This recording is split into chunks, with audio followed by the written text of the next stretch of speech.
If you enjoyed this podcast, please consider liking, sharing, and subscribing to the channel. Sharing it with your friends and family helps spread knowledge. And when we help others grow, we grow too. Thank you so much for listening. Let's dive into the podcast. The Forgotten Hill, First Recognition and Early Mysteries, 1963. The summer heat pressed down on the rolling hills of southeastern Turkey as two teams of scholars arrived in 1963. They came with notebooks, cameras, and careful eyes. Their mission seemed simple enough: map the ancient sites scattered across this forgotten corner of Anatolia. Professor Halet Chambel from Istanbul University walked alongside her American colleagues from the University of Chicago. They had already visited dozens of tells and ruins that season. Most yielded pottery shards and broken walls from civilizations they could easily name and date. Then they climbed a peculiar mound near the village of Urincik. Local farmers called it Göbekli Tepe, which meant potbelly hill in Turkish. The name seemed fitting. The rounded hilltop rose like a giant's belly from the wheat fields below. What they found there made them pause. Strange stones poked through the soil. Some were clearly carved, but the work looked rough and primitive. The shapes reminded them of grave markers they had seen at medieval cemeteries. They made their notes and took their photographs, filing the site away as another minor discovery. The scholars left, but the hill remained. Seasons passed. Farmers planted their crops as their fathers had done before them. The carved stones served as convenient fence posts and field markers. Children played among them during harvest time. But the local people remembered older stories. Their grandparents spoke of sacred places and ancient powers hidden in the earth. They whispered about the hill when the wind howled at night. Some said prayers were answered more quickly there. Others claimed strange dreams came to those who slept too close to the carved stones. The farmers knew things the scholars did not. They had found pieces over the years while plowing. Smooth stones with curious markings. Animal shapes that seemed to move in the firelight. They kept these discoveries in their homes, treating them with quiet respect. Archaeological surveys came and went. Teams would spend a few days measuring and photographing. They always reached the same conclusion: medieval cemetery, perhaps a few centuries old. Nothing worth a major excavation. The reports gathered dust in university libraries while the hill kept its secrets. Decades slipped by like morning mist over the wheat fields. The carved stones weathered under sun and rain. Soil gradually covered more of them. What had once been visible began to disappear beneath the patient earth. Yet something lingered. The local stories grew stronger rather than fading. New tales joined the old ones. People reported finding more carved pieces after storms washed the topsoil away. The hill seemed determined to offer hints of what lay beneath. The scholars had seen only the surface. They had touched the very tip of something vast and impossible, then walked away, convinced they understood it completely. Unveiling the Enigma, Klaus Schmidt and the Birth of Modern Excavation, 1994 to 1995. The dusty Turkish hillside held its breath as Klaus Schmidt stepped onto the ancient ground in 1994. Other experts had walked this same path before him, but they saw only broken stones scattered across the landscape. Schmidt saw something else entirely. He knelt beside what others dismissed as medieval ruins. His trained eyes studied the weathered surfaces, the strange carvings, the massive blocks that seemed too old to be real. The stones whispered secrets that made his heart race. These were not from the Middle Ages at all. Schmidt had spent years digging in Syria and Turkey. He knew ancient craftsmanship when he saw it.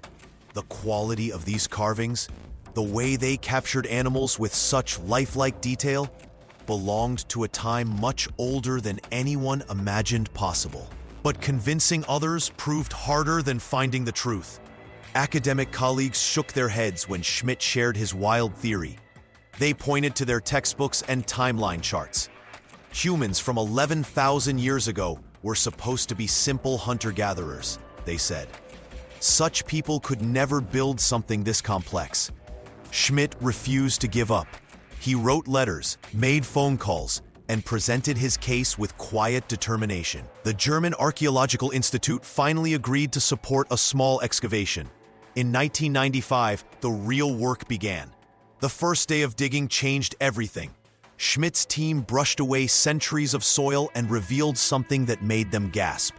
Massive T-shaped pillars stood in perfect circles, each one taller than a grown person.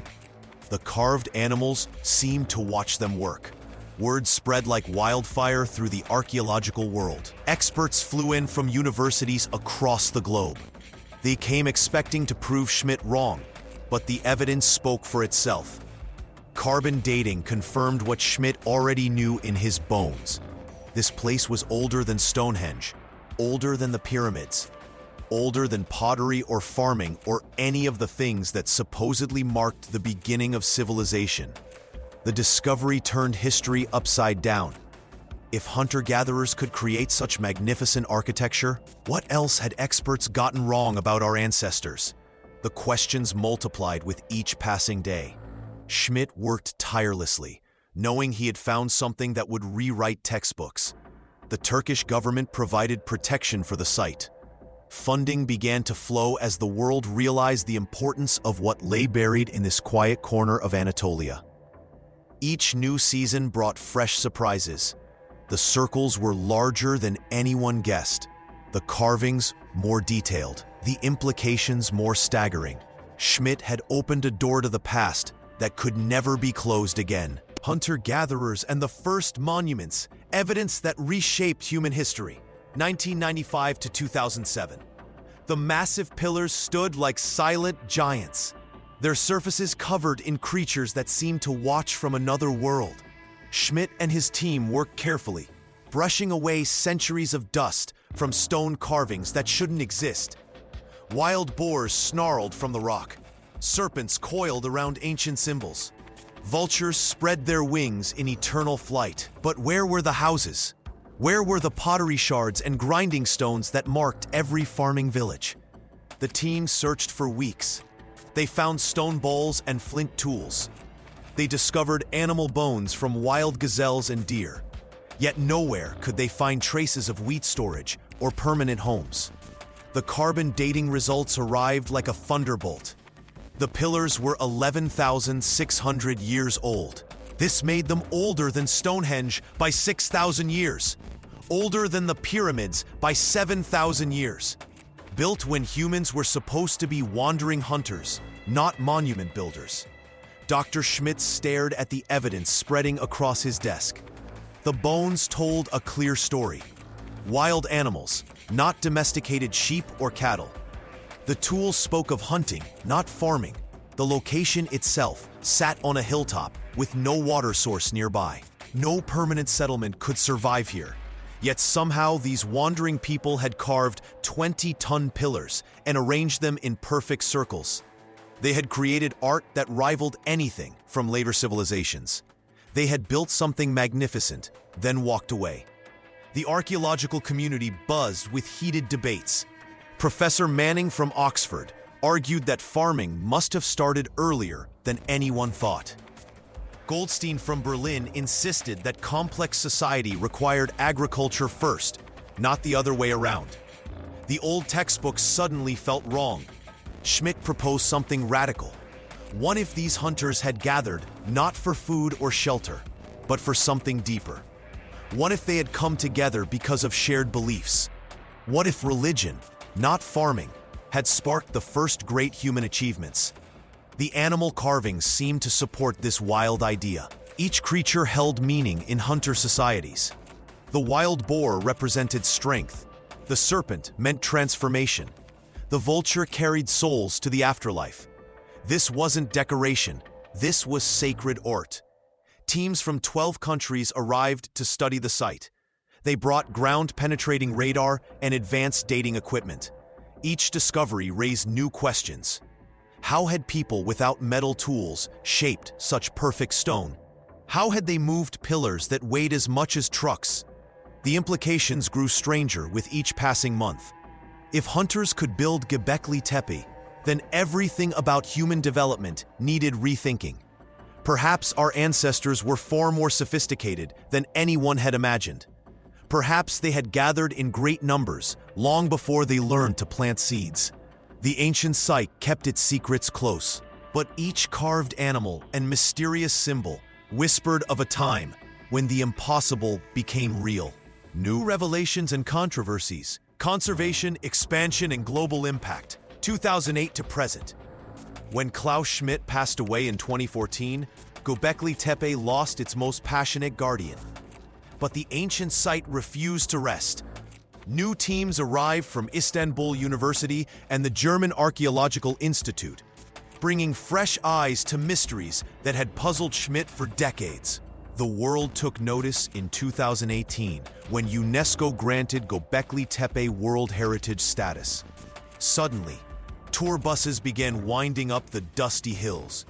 Cameras flashed where once only archaeologists worked in silence. The attention brought money and protection, but also new problems. Arguments erupted behind closed doors. Turkish officials wanted to showcase their ancient treasure to the world. Scientists worried that crowds would damage the delicate stones. Local farmers watched as fences appeared around land their families had walked for generations. Everyone had different ideas about how to protect this sacred place. The digging continued, revealing more secrets with each passing season. Workers found new stone circles buried deeper in the earth. Strange symbols appeared on pillars that no one could read. Human bones turned up in places that raised uncomfortable questions about ancient burial practices. Most shocking of all, researchers realized they had barely scratched the surface. Less than 1/10 of Göbekli Tepe had been exposed to daylight. Beneath their feet lay dozens more stone circles, waiting in the darkness like sleeping giants. Conservation experts arrived with worried faces. The limestone pillars, exposed to rain and sun after thousands of years underground, began showing signs of wear. Cracks appeared where none had existed before. The ancient builders had never intended their work to face the modern world. Debates raged about protective shelters. Some proposed glass domes. Others suggested underground viewing platforms. Each solution brought new risks. How do you save something so old while still letting people see it? How do you study the past without destroying it? New discoveries only deepened the mystery. Carbon dating revealed that different parts of the site were built centuries apart. Tool marks on the stones showed techniques that shouldn't have existed so early in human history. Microscopic analysis of the soil uncovered evidence of activities that made no sense for a simple temple.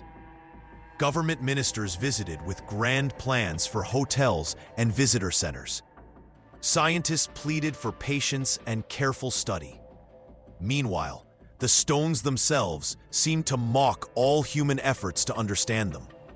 Every answer led to 3 new questions. Today, Göbekli Tepe stands at a crossroads. Modern technology offers new ways to peer into its secrets without disturbing the ancient stones. Yet each scan and measurement reveals how little we truly understand about the people who built this impossible place.